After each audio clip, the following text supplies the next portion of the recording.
Sesame Street's iconic characters, Bert and Ernie, have been friends for decades.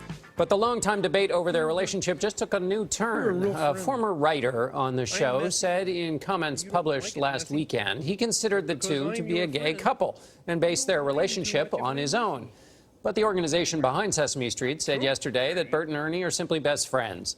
Tony Dokoupil looks at the duo's connection. Tony, good morning. Good morning. It's been a long connection. Bert and Ernie were created during the Summer of Love, 1969. And since then, they've become two of the most recognizable faces on Sesame Street and also two of the most scrutinized. Now, a former writer for the show is adding more fuel to the theory that Bert and Ernie are gay.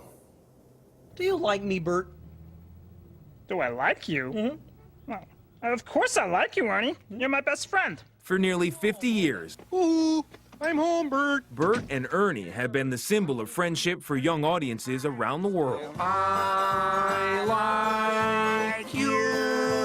But a former writer for the show now says the two were more than just pals. In an interview with the LGBTQ website Queerty, Mark Saltzman, who wrote for Sesame Street for more than 13 years, starting in 1984, said Bert and Ernie mirrored the relationship he had with his partner Arnie. I don't think I'd know how else to write them, but as a loving couple, he said, that's what I had in my life, a Bert and Ernie relationship. How could it not permeate? I missed my old buddy, Bert. Those comments have reignited a debate that has lasted for years, one that came to a head in 2013. A photo on the cover of The New Yorker showed the two watching the Supreme Court's landmark decision that declared a federal ban on same-sex marriage unconstitutional. But in a statement, Sesame Workshop refuted Saltzman's claim, writing, Bert and Ernie were created to be best friends. Bert's creator, Frank Oz, agreed on Twitter.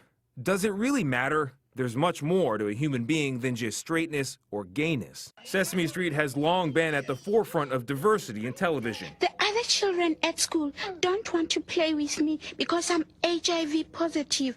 Featuring a character living with HIV named Kami in 2002.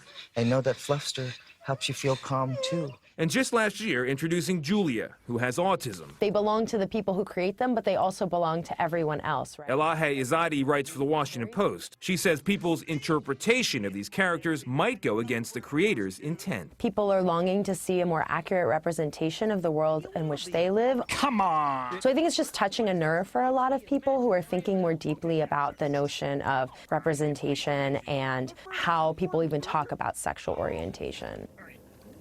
Now, according to a book about the history of Sesame Street, the relationship between the two could actually have another tie. It might possibly mirror the friendship between Frank Oz and Muppets creator Jim Henson. They performed the characters for many years. I'm eager to hear what you guys think of the relationship. I think, Tony, all options are good. Is it horrible if they're a gay couple? I don't think so. Is it horrible that they're best friends? Certainly don't think so. Or Jim Henson and Frank Oz. I think Frank Oz said it best. It's 2018 also, by the way, people. Art happens between the creator and the viewer. It's out of the creator's hand, whatever people interpret it to be. That's right. That's what it is. Important note from the Sesame Workshop, they remain puppets, their statement says. They do not have a sexual orientation. Yes, while we're all dissecting it, yes, they're still puppets. Okay. Very, very nice, Tony Dokoupil. Nice to have you on the table.